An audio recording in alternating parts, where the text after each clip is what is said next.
എല്ലാവർക്കും നമ്മുടെ പുതിയ വീഡിയോയിലേക്ക് സ്വാഗതം. അപ്പോൾ ഒരു അഭിനവ സർവജ്ഞാന പീഠം കയറിയ ഒരു മുസ്തഫ മൗലവി ഇറങ്ങിയിട്ടുണ്ട്. കുറച്ച് സത്യങ്ങളും കുറച്ച് കള്ളങ്ങളും സ്വന്തമായി കുറെ കഥകളുമൊക്കെ ഉണ്ടാക്കി, അതായത് ചുരുക്കി പറഞ്ഞാൽ വിഷം മധുരത്തിൽ മുക്കി അത് വർണ്ണക്കടലാസിൽ പൊതിഞ്ഞ് അവതരിപ്പിക്കുകയാണ്. ഖുർആന്റെ ചില ആയത്തുകളും സൂറത്തുകളും ഒക്കെ എടുത്ത് അത് കറക്റ്റിന് അർത്ഥം പറയുകയും അതിന് സ്വന്തമായ വ്യാഖ്യാനം കൊടുക്കുകയും ചെയ്യാണ്. അതായത് എത്രയോ വർഷങ്ങളായി, നൂറ്റാണ്ടുകളായി, 1450 വർഷങ്ങൾക്ക് മുമ്പ് അവതരിച്ച ഖുർആന് പുതിയ ഒരു മാനം നൽകുകയാണ് നമ്മുടെ മുസ്തഫ മൗലവി. അതായത് ഈ മൗലവിമാര്, പല മൗലവിമാരും ഇവിടെ ഉണ്ടായിരുന്നു. പണ്ടൊരു ചേകന്നൂർ മൗലവി ഉണ്ടായിരുന്നു. അവനൊക്കെ എന്ന് പറയുന്നത് ഇസ്ലാമിനെ നശിപ്പിക്കാൻ വേണ്ടി, ഇസ്ലാമിൽ ഉണ്ടായിരുന്ന നിയമങ്ങളായിരുന്നാലും ശരി, ഇസ്ലാമിക പ്രാർത്ഥന, പിന്നെ ഏത് രീതിയിൽ എത്ര നേരമാണ് നമസ്കാരം ഉണ്ടായിരുന്നത്, അതിനെയെല്ലാം മാറ്റിമറിക്കാൻ വേണ്ടി പല കാര്യങ്ങളും. അതായത് ചിലത് നമുക്ക് തോന്നും അത് സത്യമാണോ, ശരിയാണല്ലോ ഇത്, ഇത്രയും നാൾ ആരും പറഞ്ഞില്ല. പുതിയതായിട്ടൊരു പണ്ഡിതൻ, അതായത് ഒന്നെന്ന് പറയുന്നത് ഖുർആൻ അറബി ഭാഷയിലാണ്. പിന്നെ ഈ ഖുർആൻ അവതരിച്ചത് എവിടെയാണ്? മക്കയിലും മദീനയിലുമാണ്. പിന്നെ അവിടെ ജീവിച്ചവരാരാണ്? അവിടെയുള്ള അറബികളാണ്. അപ്പോ ഈ അറബിക്ക് അറിയാവുന്നതിൽ കൂടുതലായിട്ട് പുതിയ കഥ, അതായത് കേരളത്തിലെ ഏതെങ്കിലും ഒരു ഓണംകേറ മൂലയിലുള്ള ഈ മുസ്തഫ മൗലവി എന്ന് പറയുന്ന യമന്റെയൊക്കെ എന്ന് പറയുന്നത് വേറൊന്നും അല്ല, താല്പര്യം ബിസിനസ്സാണ്.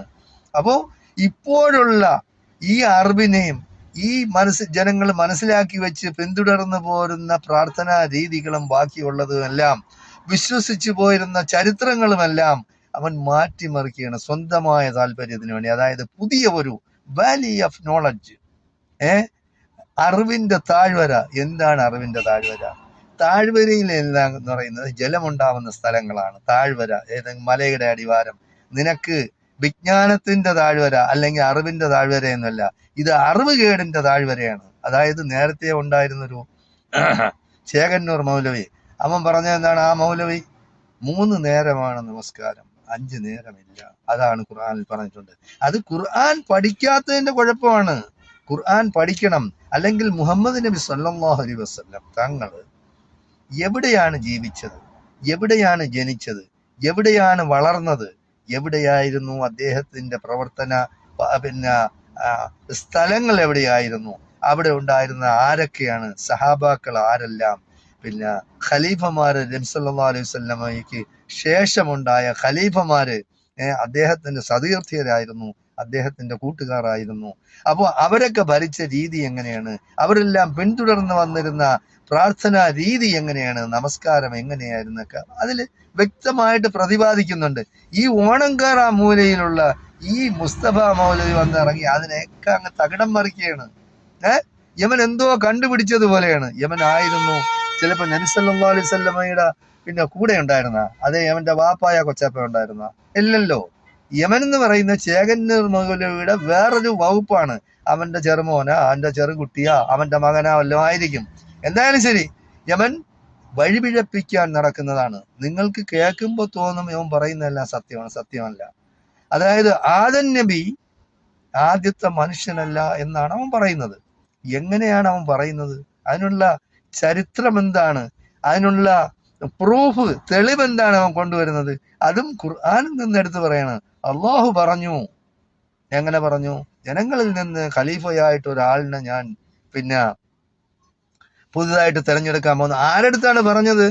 മലക്കുകളോടാണ് പറഞ്ഞത്. അത് മനുഷ്യനെ സൃഷ്ടിക്കുന്നതിന് മുമ്പാണ് പറഞ്ഞത്. അതാണ് മനസ്സിലാക്കാനുള്ള.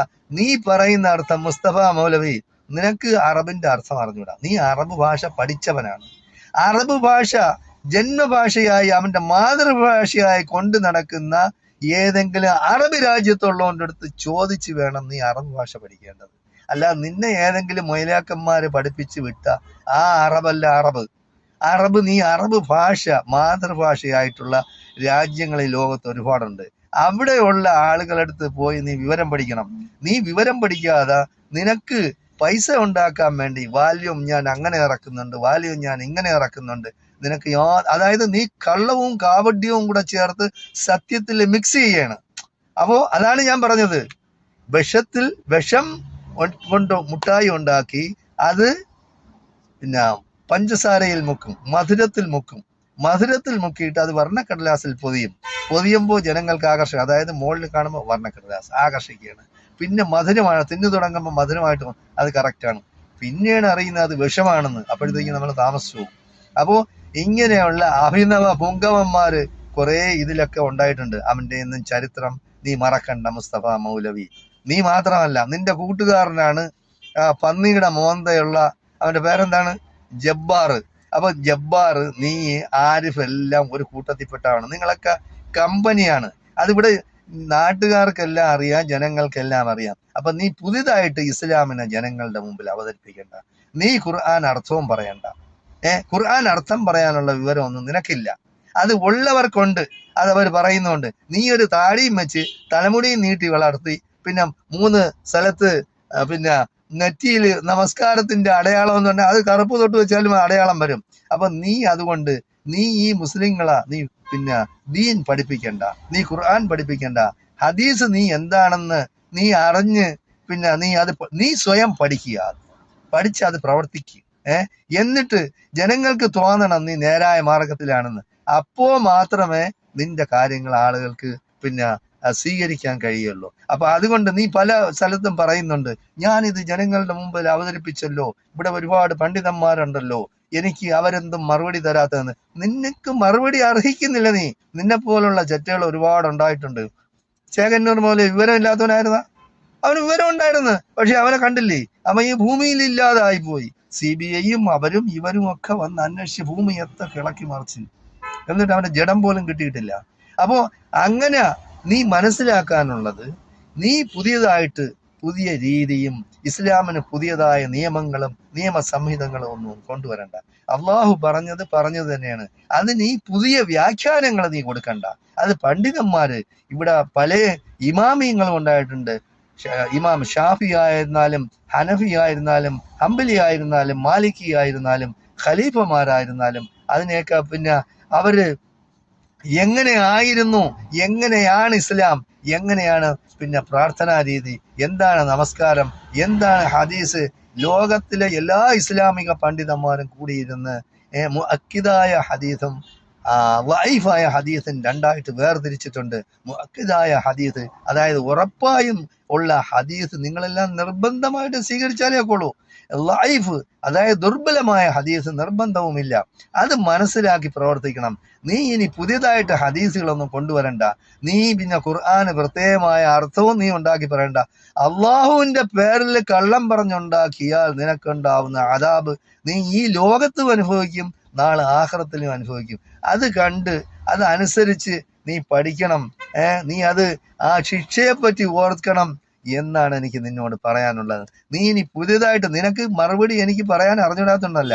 നീ പറഞ്ഞ അതേ ഖുർആൻ പിന്നെ സൂറത്തുൽ ബഖറ എടുത്തു വെച്ചിട്ട് എനിക്ക് നിന്നോട് മറുപടി പറയാൻ അറിയാം, പക്ഷെ നീ അതിന് മറുപടി അർഹിക്കുന്നില്ല. കാരണം നീ അഭിനയിക്കുകയാണ്.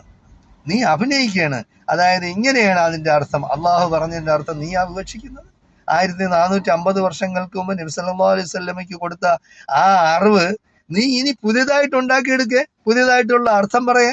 അപ്പൊ അതുകൊണ്ട് നീ അതിനൊന്നും മെനക്കെടണ്ട.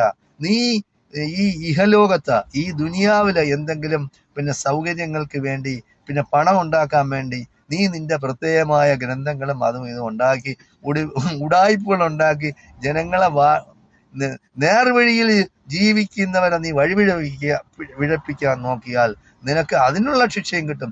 നീ സ്വയം കുഴി തോണ്ടുന്നു, നീ ആളുകളെ കുഴി തോണ്ടിക്കുന്നു. അതിന് നീ പോകരുതെന്നാണ് നിന്റെ മൗലവി, നിന്റെ സ്നേഹിതൻ ജബ്ബാറിന്റെ അടുത്ത് നീ ചോദിച്ച് മനസ്സിലാക്കണം. കാര്യം ജബ്ബാർ നിരീശ്വരവാദിയാണ്, നീ നിരീശ്വരവാദിയല്ല. അതാണ്. അപ്പോ നീ ജബ്ബാറിന്റെ ബുക്ക് കൊടുക്കുന്നു, ജബ്ബാർ നിന്നെ കാണാൻ വരുന്നു, നിങ്ങൾ സഹോദര ഇത് ചെയ്യുന്നു, ലിയാഖത്തലി വരുന്നു, ഇവനെല്ലാം പുതിയ ഇസ്ലാമിന്റെ ആൾക്കാരാണ്. അപ്പൊ പുതിയ ഇസ്ലാം നമുക്ക് വേണ്ട. ഇസ്ലാമിന്റെ നിയമം തന്നെയാണ്. അത് ഇവിടെ ലോകത്ത് ഒരു ശക്തിക്കും ഒരു മനുഷ്യർക്കും ഒരു സമുദായത്തിനും അത് മാറ്റിമറിക്കാൻ കഴിയില്ല എന്ന് നീ മനസ്സിലാക്കണമെന്നാണ് എനിക്ക് പറയാനുള്ളത്. ബാക്കി ഇനിയും നിനക്ക് വേണ്ടി ഞാൻ സംസാരിക്കുന്നുണ്ട്. അതുവരെ മുഅ്മിനീങ്ങളായ മുസ്ലിങ്ങൾ യാതൊരു കാരണവശാലും യമന്റെ ഈ വലയിൽ വീഴരുതെന്നാണ് എനിക്ക് പറയാനുള്ളത്. അസ്സലാമു അലൈക്കും വറഹ്മത്തുള്ളാഹി തആല വബറകാതുഹു.